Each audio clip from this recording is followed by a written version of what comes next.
ఈరోజు మనం bread and egg use చేసి ఇంట్లోనే easy and quick tasty bread omelette pizza అయితే తయారు చేసుకుందాం. Hello foodies, welcome to my channel. So ముందుగా 4 పిజ్జాస్కి 6 ఎగ్స్ అయితే తీసుకున్నాను. ఇప్పుడు ఒక బౌల్లో 6 ఎగ్స్ వేసుకుందాం. ఇందులో 1 spoon black pepper powder, half spoon salt వేసి బాగా బీట్ చేసుకుందాం. ఇప్పుడు ఒక బ్రెడ్ని తీసుకొని ఇలా క్రాస్గా కట్ చేసుకొని ఒక ప్యాన్ తీసుకొని మీడియం ఫ్లేమ్ మీద ఈ బ్రెడ్ని పెట్టుకొని ముందుగా బీట్ చేసిన ఎగ్ మిక్స్ని ఇలా లైట్గా ఆమ్లెట్ లాగా వేసుకుందాం.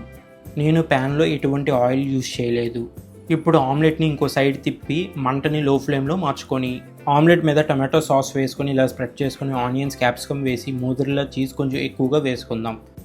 లో ఫ్లేమ్ మీద కుక్ చేస్తూ ఇలా ఒక మూత పెట్టుకుందాం. మూత పెట్టుకోవడం వల్ల చీజ్ చాలా ఫాస్ట్గా మెల్ట్ అవుతుంది. ఇప్పుడు మూత తీసుకొని ఒక ప్లేట్లో సర్వ్ చేసుకుందాం. చూసారుగా, చాలా చీజీగా అయితే వచ్చింది.